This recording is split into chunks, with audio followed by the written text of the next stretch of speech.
Hi students, welcome to your channel Sukh academy Eduworld. हम कर रहे थे टॉपिक हीट एक्सचेंजर्स। ओके, तो उसका पार्ट 1 मैंने अपलोड कल कर दिया था। आज करते हैं उसका सेकंड पार्ट, उसके कुछ पैरामीटर्स, कुछ इंपॉर्टेंट फॉर्मूलाज एंड जो प्रीवियस ईयर क्वेश्चंस आए हैं उस टॉपिक में से वो डिस्कस करते हैं। ओके, इसके बाद नेक्स्ट टॉपिक रहेगा हमारा कंप्रेसर्स।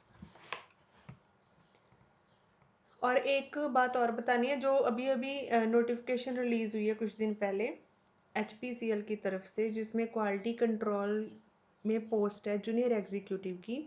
तो उस सेक्शन के अंदर जो एक स्टूडेंट ने मुझे पूछा है, तो उस सेक्शन के अंदर आपको ये वाला सिलेबस पढ़ने की नीड नहीं है जो मैं पढ़ा रही हूँ अभी, क्योंकि ये वाला रिफाइनरी सेक्शन के लिए जो प्रीवियस ईयर क्वेश्चंस आए हुए हैं और जो सिलेबस उन्होंने मेंशन कर रखा है उसमें रिफाइनरी सेक्शन के पॉइंट ऑफ व्यू से उसके अकॉर्डिंग प्रेपरेशन चल रही है। इसलिए आपको ये वाला नहीं पढ़ना है। आपके लिए जो सिलेबस आएगा वो नया आएगा। ओके, तो वो HPCL अपलोड कर देगा, आपको वो वाला सिलेबस पढ़ना है। आप जो उन्होंने एसेंशियल क्वालिफिकेशन मांगी है इस पोस्ट के लिए, वो मांगी है BSc chemistry. Okay, graduation chemistry के बेस पे। तो आप फोकस करो, जो ऑर्गेनिक के कुछ इंपॉर्टेंट टॉपिक्स डिस्कस करूँगी आपके साथ, वो टॉपिक्स रहेंगे और कुछ इनऑर्गेनिक के कुछ सेक्शंस हैं उनके ऊपर फोकस करना है आपने। उसके ऊपर कमांड बनाओ, पढ़ लो, और जैसे सिलेबस आता है बस न्यूमेरिकल सेक्शन पे ज़्यादा फोकस करके वो पेपर क्वालिफाई करने की कोशिश करो। उसमें वही कवर करते हैं, बट उसका सिलेबस अभी अपलोड करेंगे, तब तक अपनी बुक्स पढ़ लो। और कुछ खास टॉपिक्स हैं जो वो मैं आपके साथ डिस्कस कर लूँगी ये वाला फिनिश करने के बाद सेक्शन, तो फिर बता दूंगी आपको। तो फिलहाल अपने जो बुक से आपके पास कंटेंट है उसको पढ़ लो। अगर आपके पास प्रीवियस ईयर अवेलेबल है और किसी भी और ऑर्गेनाइजेशन ने अगर लिया हुआ है क्वालिटी कंट्रोल के रिगार्डिंग एग्जाम, तो वो वाला पढ़ो, वो बेटर रहेगा, ना कि इसके ऊपर फोकस करो। ये रिफाइनरी सेक्शन के अकॉर्डिंग क्वेश्चंस हैं। केमिकल इंजीनियरिंग क्या डिप्लोमा है उसके बेस पे ये पोस्ट है, तो इसके लिए आपको पढ़ने की नीड नहीं है। ओके, आप केमिस्ट्री सेक्शन के अकॉर्डिंग पढ़ो, ना कि केमिकल इंजीनियरिंग की स्टडी के हिसाब से। सो ये बताना था आपको। तो ओके, हम कर रहे थे हीट एक्सचेंजर टॉपिक। तो ये है पार्ट 2 उसका। तो पार्ट 1 आप देख लो। तो अब मैं ज़्यादा इसके बारे में ज़्यादा नहीं बताऊंगी। पार्ट 1 मैंने ऑलरेडी अपलोड कर दिया है। उसके बेस पे जो क्वेश्चन है मैं डायरेक्ट आंसर्स बताऊंगी यहाँ पर। तो जो मेन पैरामीटर्स हीट एक्सचेंजर्स में यूज़ होते हैं, एक यूज़ होता है कैपिटल यू। कैपिटल यू क्या है? Overall heat transfer coefficient. Okay, second is log mean temperature difference, वो वहाँ पर डालता है LMTD। कई बार वो फुल फॉर्म डालता है, कई बार नहीं डालता। Okay, LMTD। और जो हीट ट्रांसफ़र कोफिशिएंट है, वैसे तो कैपिटल यू से रिप्रेजेंट करते हैं, बट वो इसको स्मॉल h से भी रिप्रेजेंट कर रहा है प्रीवियस ईयर क्वेश्चंस में। तो आपको ध्यान से देखना पड़ेगा रिलेशन के हिसाब से। तो ये अभी तक तो कोई ऐसा क्वेश्चन नहीं आया कि जो इसके फॉर्मूलाज हैं उनके बेस पे न्यूमेरिकल दिया हो। ऐसा अभी तक क्वेश्चन नहीं आया। आ सकता है बट आया नहीं है। फिलहाल आपने सिर्फ पहचानना है कि फॉर्मूलाज किस सेक्शन से आए हैं, कौन से तरह के हीट एक्सचेंजर में से ये वाला फॉर्मूला मतलब वैलिड है उसके लिए। उसके बेस पे आपने टिक करनी है। वो आपको अलग अलग फॉर्मूलाज दे देता है फॉर्मेट, आपको उसको करेक्ट कौन सा फॉर्मूला वो बताना है। उसके बेस पे न्यूमेरिकल नहीं आया अभी, बट फिर भी हम वो डिस्कस कर लेते हैं। न्यूमेरिकल में डिस्कस नहीं करवाऊंगी क्योंकि अभी तक आया ही नहीं है, तो इससे ज़्यादा पूछेगा भी नहीं, क्योंकि न्यूमेरिकल्स वो वाले जो है थोड़े से कॉम्प्लेक्स टाइप हैं फॉर्मूलाज भी, तो इसके बेस पे वो न्यूमेरिकल डालेगा भी नहीं। ओके, तो मेन सा बाहर का डिस्कस करते हैं और जल्दी से प्रीवियस ईयर क्वेश्चन कवर करके इस टॉपिक को फिनिश करके कंप्रेसर टॉपिक स्टार्ट कर लेंगे। सो एक है overall heat transfer coefficient, capital you से रिप्रेजेंट करते हैं। ये सिस्टम की हीट एक्सचेंजर्स की एफिशिएंसी को डिटरमाइन करने के लिए यूज़ होता है, मतलब उसकी इंफॉर्मेशन निकालता है एफिशिएंसी की। लॉग मीन टेम्परेचर डिफरेंस है जो LMTD के नाम से ये एब्रीवेशन यूज़ होती है। ये हीट एक्सचेंजर्स को डिज़ाइन करने के लिए उसमें जो कम्प्लेक्स कैलकुलेशंस हैं वो निकालने के लिए, वो परफॉर्म करने के लिए यूज़ होता है LMTD।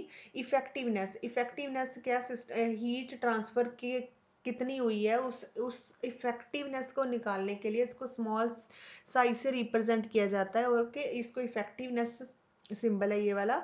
तो ये क्या होता है? रेशो होती है कि किसी सिस्टम में जो फ्लूइड टू फ्लूइड ट्रांसफ़र हो रही है हीट, कितनी मैक्सिमम ट्रांसफ़र हो सकती है और कितनी एक्चुअल ट्रांसफ़र हुई है, इन दोनों की जो रेशो है वो हमें सिस्टम की हीट जो एक्सचेंजर है उसकी इफेक्टिवनेस बताएगी। ओके, तो ratio of actual heat transfer जो हुई है to maximum possible heat transfer जो हो सकती है, so that ratio is effectiveness. Next is pressure drop, तो मेन प्रेशर के ऊपर भी फोकस रहता है कि वो डिसाइड करता है कि फ्लूइड कैसे फ्लो करता है, उनकी उसके प्रेशर ड्रॉप होता है जब प्रेशर राइज होता है उसके ऊपर, और वही उसके ऊपर ही हीट ट्रांसफ़र की एफिशिएंसी भी रिलेट कर सकती है। तो ये कुछ टर्म्स हैं जिनके ऊपर ज़्यादा फोकस किया जाता है हीट एक्सचेंजर्स को डील करते टाइम, और उनके साथ उनसे इंफॉर्मेशन निकालने के लिए हीट ट्रांसफ़र की ये पैरामीटर से यूज़ होते हैं। ओके, तो इसके अगर इम्पॉर्टेंट फॉर्मूला बात करें जो बहुत ही ज़्यादा इम्पॉर्टेंट है, जिसके ऊपर डायरेक्ट भी आया हुआ है, जिसके ऊपर डायरेक्ट क्वेश्चन भी पूछा जाता है उसकी टर्म से, तो that is heat transfer rate. Okay, तो इसको कैपिटल क्यू से रिप्रेजेंट किया जाता है, हीट ट्रांसफ़र रेट, और ये किसकी मल्टीप्लिकेशन होता है, capital U multiply A multiply L M T D. L M T D हमने अभी पढ़ा, L M T D log mean temperature difference. Okay, and U क्या है, ओवरऑल हीट ट्रांसफर कोफिशिएंट, और इसमें जो ए है वो क्या रहेगा, हीट ट्रांसफर सरफेस एरिया, जिस एरिया में हीट ट्रांसफर हो रही है सरफेस एरिया, और इसके साथ में ब्रैकेट्स में है इनकी यूनिट्स हैं। ओके, तो ओवरऑल हीट ट्रांसफर है जो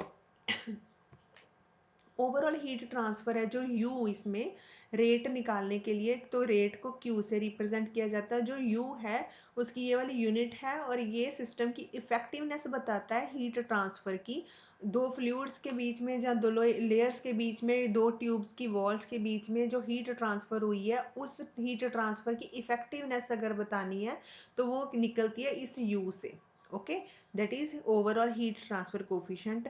और अगर देखो heat transfer rate directly proportional है यू के। ओके, हीट ट्रांसफर रेट जो क्यू है वो overall heat transfer coefficient you के डायरेक्टली प्रोपोर्शनल है। तो अगर यू की वैल्यू इंक्रीज करती है it mean heat transfer efficiency भी इंक्रीज कर रही है। अगर यू की वैल्यू डिक्रीज कर रही है तो हीट ट्रांसफर एफिशिएंसी भी डिक्रीज कर रही है। इट मीन यहाँ पर कुछ थर्मली रेजिस्टेंस है, कुछ रोक रहा है कुछ, जिसकी वजह से हीट ट्रांसफर प्रॉपरली नहीं हो रही है। तो यू की वैल्यू डिसाइड करेगी, तो यू की वैल्यू अगर ज़्यादा है तो बेटर आपको हीट ट्रांसफर एफिशिएंसी मिलेगी। एक ये बात है, दूसरा है heat transfer surface area, that is capital A. Okay, तो ये फिजिकल एरिया जिसके थ्रू हीट एक्सचेंज होती है दो फ्लूइड्स के बीच में हीट एक्सचेंजर में, तो ये वो वाला सरफेस एरिया जो है उसको कैपिटल ए से रिप्रेजेंट किया जाता है। और ऑब्वियसली जितना ज़्यादा सरफेस एरिया होगा उतनी ज़्यादा हीट ट्रांसफ़र हो सकती है, उतनी ज़्यादा एफिशिएंसी होगी हीट एक्सचेंजर की, बेटर एफिशिएंसी होगी। ठीक है, सो ये है capital A. Next is L M T D जो हमें अपने डिस्कस करा था। तो ये क्या होता है, हीट एक्सचेंजर डिज़ाइन कैलकुलेशंस में यूज़ किया जाता है एल एम टी डी, एक तरह की टेम्परेचर वेरिएशन। अगर जैसे क्या hot fluid to cold fluid की तरफ हीट ट्रांसफर हो रही है, okay, along the length of the exchanger, तो जब हीट ट्रांसफर हो रही है तो दोनों साइड्स में टेम्परेचर डिफरेंस तो रहेगा ही, हॉट एंड कोल्ड फ्लूइड की side along the length. Okay, तो उस वेरिएशन होती है जो टेम्परेचर डिफरेंस में। ओके, तो वो कितनी वेरिएशन है, टेम्परेचर डिफरेंस कितना है, कितना वेरी कर रहा है, वो निकलता है लॉग मीन टेम्परेचर डिफरेंस से। ओके, और ये एक तरह की टेम्परेचर ड्राइविंग फोर्स ही है हीट ट्रांसफ़र में। तो हीट ट्रांसफ़र के जो डिज़ाइन होते हैं उनमें जो कम्प्लेक्स कैलकुलेशंस होती है वहाँ पर यूज़ होता है। और जिस भी तरह का फ्लो हो रहा है दो फ्लूइड्स का, चाहे क्लॉकवाइज काउंटर फ्लो हो रहा है, चाहे पैरेलल फ्लो हो रहा है, चाहे क्रॉस फ्लो हो रहा है, मिक्स्ड या अनमिक्स्ड जैसे भी हो रहा है, हर केस में एल एम टी डी आपको इंपॉर्टेंट इन्फॉर्मेशन देगा, और इसका इंपॉर्टेंट फॉर्मूला ये वाला है। ओके, और ये पेपर में अभी तक नहीं आया, ये वाला पेपर में नहीं आया, ये वाला आया है। ओके, ऊपर वाला, तो ये वाला आ सकता है एज इट इज। तो ये वाला टेम्परेचर डिफरेंस ध्यान से देखो, L M T D log mean temperature difference है, टी है जो यहाँ पे टेम्परेचर को रिप्रेजेंट कर रहा है, जो हॉट एंड कोल्ड है वो सिस्टम दो फ्लूइड को रिप्रेजेंट कर रहा है, whether we are dealing with hot और cold fluid. In and out जो टर्म यूज हो रही है, इन यूज हो रही है इनलेट के लिए एंड आउट यूज़ हो रही है आउटलेट के लिए। तो जो हॉट फ्लूइड जहाँ से वो इनलेट होता है उसका हॉट फ्लूइड इनलेट का टेम्परेचर, एंड ये है जैसे कोल्ड फ्लूइड का इनलेट टेम्परेचर है, ये हॉट फ्लूइड का आउटलेट टेम्परेचर है, ये कोल्ड फ्लूइड का आउटलेट टेम्परेचर है। तो ये वाला जो फॉर्मूला यूज़ होता है LMTD निकालने के लिए, तो ये वाला अपने दिमाग में याद रखो, ये वाला भी पूछा जा सकता है। ओके, नेक्स्ट जो है इफेक्टिवनेस, जो अभी हमने देखी इफेक्टिवनेस। तो इफेक्टिवनेस क्या है, ऊपर से ये वाला जो फॉर्मूला है ना यूज हुआ है रेट निकालने के लिए, heat transfer rate Q। Okay, तो ये वाला अगर ये वाला जब निकलेगा तो तभी इफेक्टिवनेस निकल सकती है। तो इफेक्टिवनेस निकालने के लिए NTU मेथड यूज किया जाता है, NTU meaning number of transfer units. तो इफेक्टिवनेस को रिप्रेजेंट करते हैं स्मॉल साइज से। तो ये क्या होता है, एक्चुअल जो हीट ट्रांसफर हुई है कितने रेट से हुई है और मैक्सिमम कितनी हीट ट्रांसफर हो सकती है, उसका रेट मैक्सिमम रेट कितना हो सकता है, और एक्चुअल हीट ट्रांसफर किस रेट से हुई है, वो उन दोनों का जो रेशियो रहेगा वही होगी हमारी effectiveness. Okay, of heat transfer, effectiveness of heat transfer. तो ये भी इम्पॉर्टेंट है, ये निकालना है तो तभी निकलेगा अगर हीट ट्रांसफर रेट निकाला जाएगा एक्चुअल एंड मैक्सिमम, तो उससे निकल जाएगी इफेक्टिवनेस। तो इसको निकालने के लिए चाहिए U into A into LMTD की वैल्यू। तो LMTD है जो, वो मैंने आपका फॉर्मूला बता दिया, वो वाला यूज होता है उसको निकालने के लिए। तो ये सारे पैरामीटर्स आपस में इंटरलेटेड ही हैं।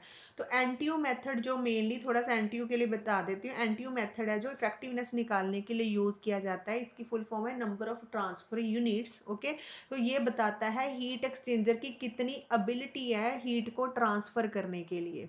ओके, तो ये तभी यूज होता है जब इनलेट एंड आउटलेट टेम्परेचर में डिफरेंसेस होते हैं। ओके, और कितने डिफरेंसेस है वो जानने के लिए यूज होता है, use to analyse heat exchangers when inlet and outlet temperatures is difficult to measure. और इनलेट एंड आउटलेट टेम्परेचर में ऑलवेज डिफरेंस होता है और उनको निकालना डिफिकल्ट होता है। उस केस में जो एफिशिएंसी निकालनी है उसके लिए एनटीयू मेथड यूज होता है, और ये सिस्टम की इफेक्टिवनेस निकालने के लिए यूज होता है, अभी देख लिया हमने। और इसके साथ एक और टर्म जो निकलती है एनटीयू मेथड हेल्प करता है उसको निकालने के, that is heat capacity ratio. Okay, heat capacity ratio, heat capacity ratio को R से रिप्रेजेंट किया जाता है। जो हॉट फ्लूइड है और जो कोल्ड फ्लूइड है उन दोनों का heat transfer, heat capacity rate होता है। हीट कैपेसिटी क्या हुई, कोई चीज कोई है जो अगर फ्लूइड की बात कर रहे हैं उसकी हीट कैपेसिटी क्या हुई कि वो अपने अंदर कितनी हीट को अब्जॉर्ब कर सकता है, वो उसकी हीट कैपेसिटी होगी। तो हॉट फ्लूइड की हीट कैपेसिटी का rate divided by cold fluid की हीट कैपेसिटी का जो रेट रहेगा, उन दोनों रेट की जो रेशियो है वो होएगी हमारी हीट कैपेसिटी रेशियो। ओके, और ये हमें एनटीयू मेथड तब इफेक्टिव है जब हमें टेम्परेचर डिफरेंस नहीं पता होता है, टेम्परेचर वैल्यूज अननोन होती है हमारे लिए, और सिस्टम में जो कम्प्लेक्स हीट एक्सचेंजर कैलकुलेशंस के साथ हम डील कर रहे हैं उस केस में सिंप्लीफाई करने के लिए एनटीयू मेथड यूज होता है। सो एनटीयू मेथड है जो, अगर टोटल एनटीयू यूज कर निकालना है, नंबर ऑफ ट्रांसफर यूनिट्स कितनी हीट ट्रांसफर हुई है उसको नंबर ऑफ ट्रांसफर यूनिट्स में निकालना है, तो उसको निकालने के लिए फॉर्मूला यूज होता है U। Okay, overall heat transfer coefficient multiply A, that is surface area, divided by C minimum, C minimum meaning minimum heat capacity rate. तो ये वाला फॉर्मूला यूज होगा एनटीयू निकालने के लिए, ये भी बहुत ही इंपॉर्टेंट है, इसको भी नोट कर लो। ओके, इससे बाहर क्वेश्चन नहीं जाने वाला। इसके बाद एनटीयू मेथड्स की बात करते हैं। तो अब एनटीयू मेथड अप्लाई करना है तो उसके लिए एनटीयू मेथड हमें इफेक्टिवनेस निकालने के लिए यूज होता है। ओके, तो इफेक्टिवनेस निकालनी है तो वो डिपेंड करता है कि कितनी हीट ट्रांसफर हो रही है, दैट वो हम निकालेंगे number of transfer unit NTU की फॉर्म में, और हीट कैपेसिटी रेशियो कितनी है, ये दोनों वैल्यूज पता लगेंगी तो हीट इफेक्टिवनेस निकलेगी। Okay, effectiveness of heat transfer निकलेगी। But effectiveness of heat transfer depend करती है कि दो जो फ्लूइड्स के साथ हम डील कर रहे हैं वो दो फ्लूइड कैसे फ्लो कर रहे हैं, क्या वो हीट एक्सचेंजर के अंदर पैरेलल फ्लो कर रहे हैं, काउंटर फ्लो कर रहे हैं, क्रॉस फ्लो कर रहे हैं, तो इसके ऊपर डिपेंड करता है। तो अगर दो फ्लूइड पैरेलल डायरेक्शन में फ्लो कर रहे हैं तो उस केस में इफेक्टिवनेस निकालने का फॉर्मूला ये रहेगा।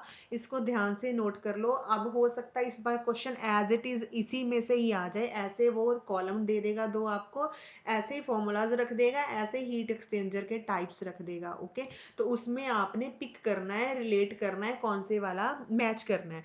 तो अगर काउंटर फ्लो है, काउंटर मीनिंग ऑपोजिट डायरेक्शन में फ्लो कर रहे हैं दो फ्लूइड्स, उस केस में इफेक्टिवनेस इस तरह से निकलती है।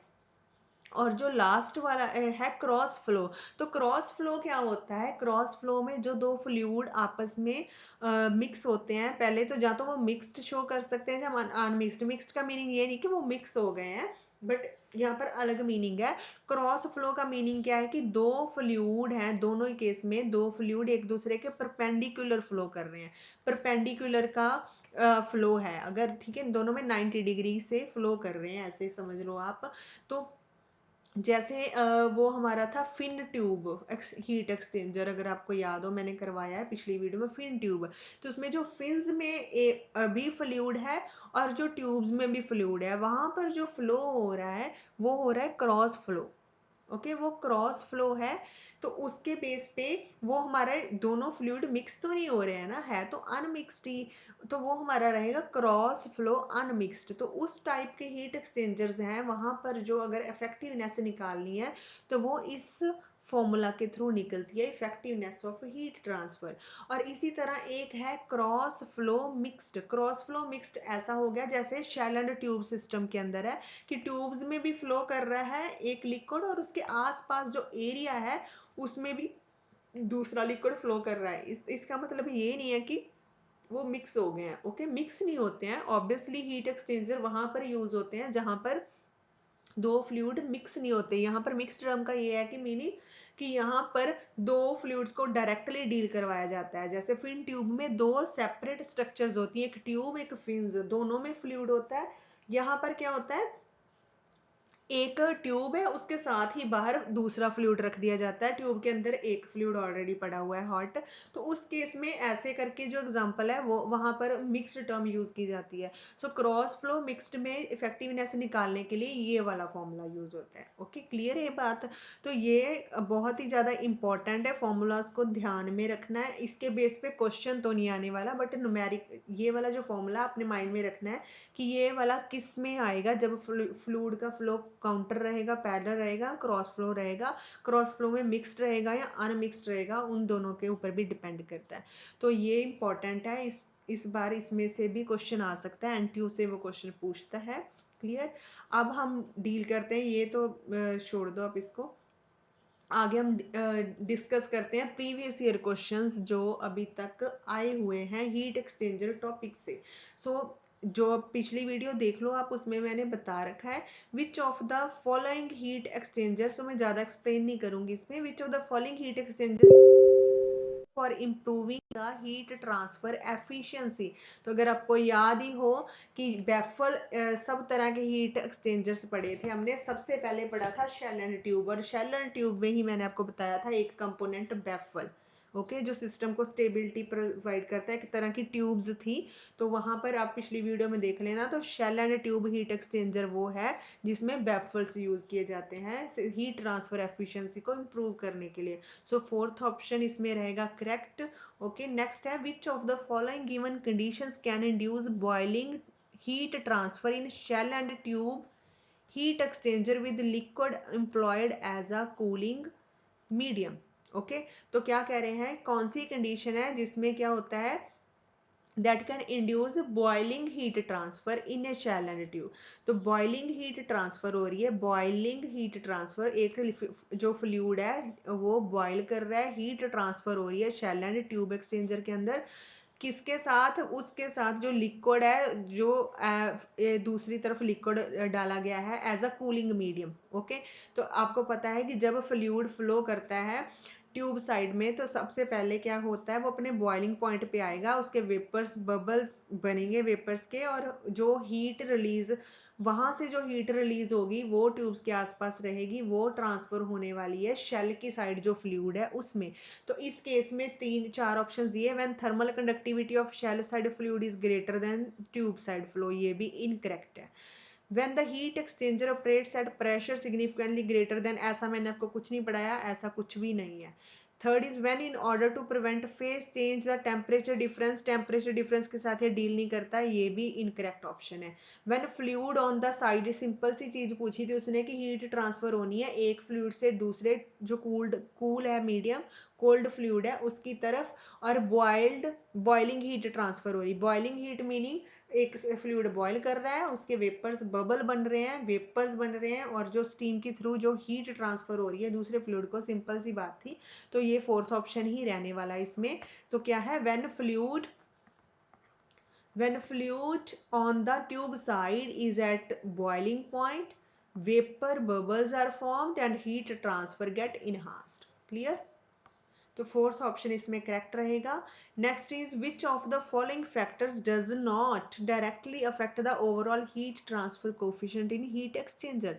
तो इनमें से कौन सा factor overall heat transfer coefficient कौन सा था, कैपिटल यू, उसको अफेक्ट डायरेक्टली नहीं करता है। तो first is thermal conductivity of heat exchanger, obviously thermal conductivity system की ओवरऑल हीट ट्रांसफर कोफिशिएंट को अफेक्ट करेगी।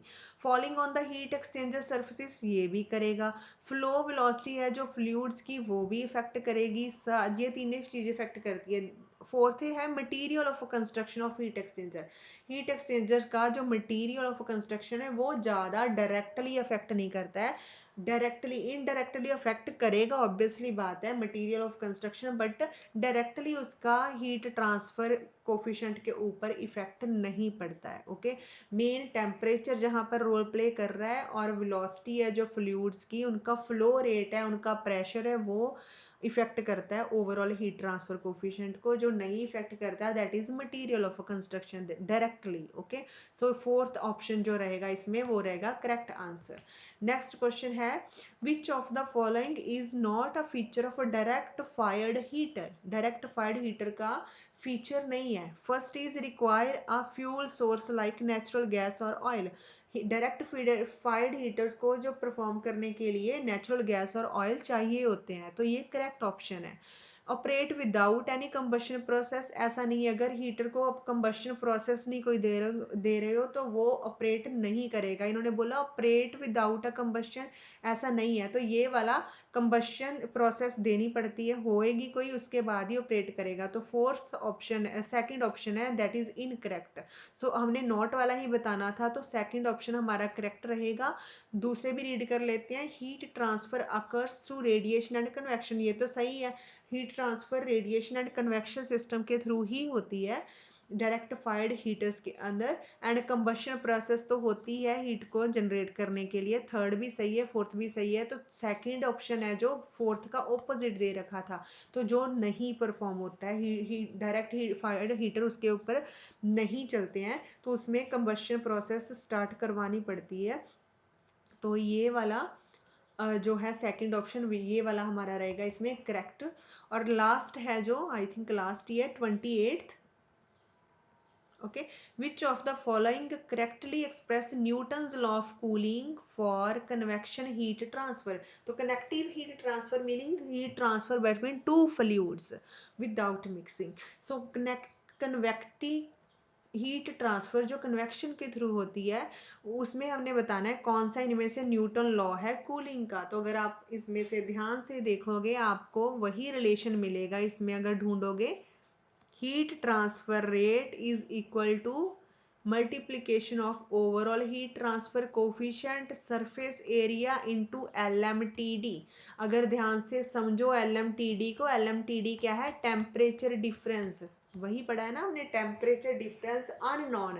अननोन मीनिंग एक टेम्परेचर हमें पता है, दूसरा टेम्परेचर इन्फिनिटी मेंशन करा हुआ है, हमें अननोन है हमारे लिए वो दूसरा टेम्परेचर। सो हमें टेम्परेचर डिफरेंस ही ओवरऑल अननोन रहेगा, टेम्परेचर नॉन नहीं रहते हैं। तो डिफरेंस को हमने LMTD लिखा था वहां पर, यहाँ पर उन्होंने डिफरेंस को ऐसे लिखा है। क्लियर, ये बात हो गई। एरिया, एरिया है कैपिटल A। ओके, बट यहाँ पर इसमें भी है A, इसमें भी A है। नेक्स्ट क्या रहेगा, ओवरऑल हीट ट्रांसफर कोफिशिएंट। मैंने आपको पहले बताया ये कहीं पर भी एच भी लिख सकता है हीट ट्रांसफर कोफिशिएंट को, तो इसने स्मॉल एच लिख दिया, तो जो करेक्टली रिप्रेजेंट कर रहा है फॉर्मूला वो ये वाला है। ओके, सो थर्ड ऑप्शन इसमें करेक्ट ऑप्शन है। आई थिंक यही क्वेश्चन था लास्ट इसमें जो आया हुआ है, इसके बिना मैं देख लूंगी प्रीवियस ईयर क्वेश्चन जो हीट एक्सचेंजर से कवर करे हुए हैं, इससे बाहर क्वेश्चन नहीं जाने वाला, यही इंपॉर्टेंट है। पिछली वीडियो देख लो और ये वाली वीडियो देख लो, क्वेश्चन को सॉल्व कर लो। और इस बार जो हीट एक्सचेंजर टॉपिक है उसमें से जो क्वेश्चंस हैं, अगर कोई भी रेलिवेंट क्वेश्चंस है वो मैं आपको अब टेलीग्राम पे सेंड नहीं करूंगी, क्योंकि वहां पर आप रिस्पॉन्स नहीं दे रहे हो, मुझे नहीं पता चल रहा कि आप परफॉर्म कर रहे हो, सॉल्व करने की कोशिश कर रहे हो, आपको आया है कि नहीं आया, आपको हेल्प की नीड है, मुझे नहीं पता। तो जब तक आप वहां पर रिप्लाई नहीं दोगे तब तक मुझे नहीं पता चलेगा कुछ भी। तो फिर इसलिए मैं इस बार हीट एक्सचेंजर से कोई रेलिवेंट क्वेश्चन आपको सेंड नहीं करूंगी, ये प्रीवियस ईयर क्वेश्चन है, बस आप ये वाले कर लो। और जो पहले मैंने पिछली वीडियो में आपको कंटेंट बताया और आज जो इम्पोर्टेंट फॉर्मूलाज ऊपर डिस्कस करे हैं, इतना ही सफिशेंट है। इसके बिना जो भी आपके पास कंटेंट अवेलेबल है आप उसमें से प्रैक्टिस कर सकते हो। और अगर आपको कंटेंट अगर और चाहिए और प्रीवियस ईयर क्वेश्चंस या और प्रैक्टिस क्वेश्चंस चाहिए, वो मैं टेलीग्राम पे सेंड करूंगी, बट उससे पहले जो मैंने पहले सेंड करे हो उनके मुझे आंसर्स वहां पर दो, ताकि मुझे पता चले कि आप पढ़ रहे हो। ओके, तो ऐसे वहां पर इतने क्वेश्चंस देने का फायदा तो है नहीं, अगर आप देख नहीं रहे हो उनको ऐसे ही निकाल देते हो तो फिर कोई फायदा नहीं है। तो बस यही कहना था मैंने आपको। इसके बाद जो हीट एक्सचेंजर टॉपिक मेरी तरफ से फिनिश होता है, इसमें इतना मोर देन सफिशेंट है, ज़्यादा करने की नीड नहीं है। इसके बाद मैं जो करवाऊंगी वो रहेगा कंप्रेसर टॉपिक। ओके, और इसके साथ ही हीटिंग के रिगार्डिंग ही, जहाँ पर ये हमने पढ़ा था फ्लूइड के बीच में हीटिंग, जहाँ पर ट्रांसफर, जहाँ पर कन्वेक्शन प्रोसेस होती है, इसके बिना जो जहाँ पर कंडक्शन होती है दो सिस्टम के अंदर हीट ट्रांसफर होती है, जहाँ कंडक्शन के थ्रू हीट ट्रांसफर होती है, तो वो वाला जो है उसके बेस पर न्यूमेरिकल पूछे जाते हैं। तो वो वाला पॉइंट में जो टॉपिक है मैं बाद में डिस्कस करूंगी, पहले कंप्रेसर से 3 क्वेश्चन कवर करता है वो, तो कंप्रेसर जो टॉपिक है वो वाला डिस्कस किया जाएगा, उसके बाद हम बाकी देखेंगे। तो बस अपनी प्रैक्टिस जारी रखो और जल्दी कोई ना कोई नोटिफिकेशन रिलीज हो जाएगी आपके एग्जाम के रिगार्डिंग। और चैनल को लाइक एंड सब्सक्राइब जरूर करो, यही मुझे मोटिवेट करता है, और कोशिश रहेगी मेरी कंटिन्यूसली आपकी हेल्प करने की। और चैनल को जो टेलीग्राम वाला है उसको भी ज्वाइन कर लो, वहाँ पर डिस्कशन ग्रुप और जो भी वहाँ पर मैंने अवेलेबल करवाया हुआ है कंटेंट आपको, वो वाला प्रैक्टिस कर लो उसकी। And thank you very much.